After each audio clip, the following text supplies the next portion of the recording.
ಅದು ಇತಿಹಾಸ ಪ್ರಸಿದ್ಧ ಘಾಟಿ ದೇವಾಲಯ. ಇಲ್ಲಿ ಬೇಡಿಕೊಂಡ್ರೆ ಇಷ್ಟಾರ್ಥಗಳು ನೆರವೇರುತ್ತೆ ಅನ್ನೋ ಪ್ರತೀತಿ ಇದೆ. ಅಲ್ಲದೆ ನಾಗದೋಷ ಕುಜದೋಷಗಳ ನಿವಾರಣೆಗೆ ಹೆಸರುವಾಸಿಯಾಗಿರುವಂಥ ಕ್ಷೇತ್ರ.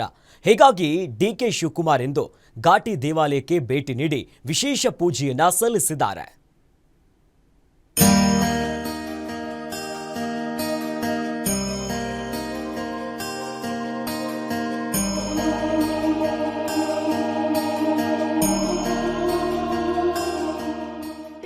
ಡಿಕೆ ಶಿವಕುಮಾರ್ ಇತ್ತೀಚೆಗೆ ಸಿಕ್ಕಾಪಟ್ಟೆ ಟೆಂಪಲ್ ರನ್ ಮಾಡ್ತಿದ್ದಾರೆ. ಇಂದು ಕೂಡ ದೊಡ್ಡಬಳ್ಳಾಪುರದ ಘಾಟಿ ಸುಬ್ರಹ್ಮಣ್ಯಕ್ಕೆ ಭೇಟಿ ನೀಡಿದ್ರು ಡಿಕೆ ಶಿವಕುಮಾರ್. ಕುಟುಂಬ ಸಮೇತ ಭಕ್ತಿ ಭಾವದಿಂದ ಪೂಜೆ ಸಲ್ಲಿಸಿದ್ರು. ಡಿಕೆಶಿ ದೇಗುಲಕ್ಕೆ ಆಗಮಿಸುತ್ತಿದ್ದಂತೆ ದೇವಾಲಯದ ಮುಖಂಡರು ಮಂಗಳ ವಾದ್ಯಗಳೊಂದಿಗೆ ಅವರನ್ನ ಬರಮಾಡಿಕೊಂಡ್ರು.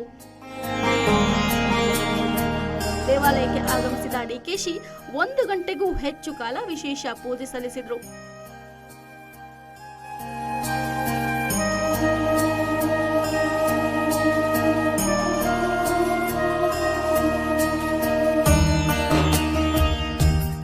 ಕಳೆದ 30 ವರ್ಷಗಳ ಹಿಂದೆ ದೇವಾಲಯಕ್ಕೆ ಭೇಟಿ ನೀಡಿ ಡಿಕೆ ಶಿವಕುಮಾರ್ ಆಗ ಸರ್ಪದೋಷ ನಿವಾರಣೆಗೆ ಪೂಜೆ ಮಾಡಿಸಿದ್ರು. ಈಗ 2ನೇ ಬಾರಿಗೆ ಸುಬ್ರಹ್ಮಣ್ಯ ದೇವಾಲಯಕ್ಕೆ ಆಗಮಿಸಿದ್ದಾರೆ.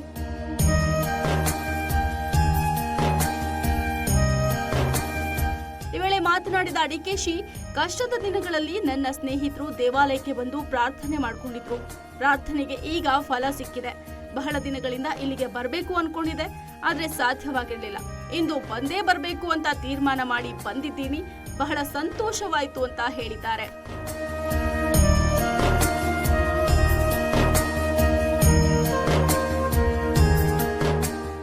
ಇನ್ನು ದೇವಾಲಯದಲ್ಲೇ ಕುಟುಂಬ ಸಮೇತ ಬೆಳಗಿನ ಉಪಹಾರ ಸೇವನೆ ಮಾಡಿದ್ರು.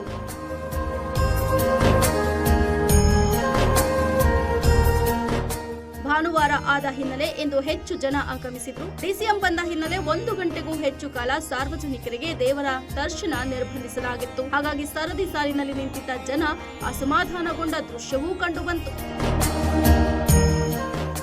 ಒಟ್ಟಾರೆ ಡಿಕೆಶಿ 30 ವರ್ಷಗಳ ನಂತರ ಘಾಟಿ ದೇವಾಲಯಕ್ಕೆ ಭೇಟಿ ನೀಡಿ ದೇವರಿಗೆ ವಿಶೇಷ ಪೂಜೆ ಮಾಡಿಸಿದ್ರು. ಈ ವೇಳೆ ಸೇರಿದ್ದ ಕಾಂಗ್ರೆಸ್ ಕಾರ್ಯಕರ್ತರು ಮುಂದಿನ ಸಿಎಂ ಡಿಕೆ ಶಿವಕುಮಾರ್ ಅಂತ ಘೋಷಣೆ ಕೂಗಿದ್ರು. Bureau report, guarantee news.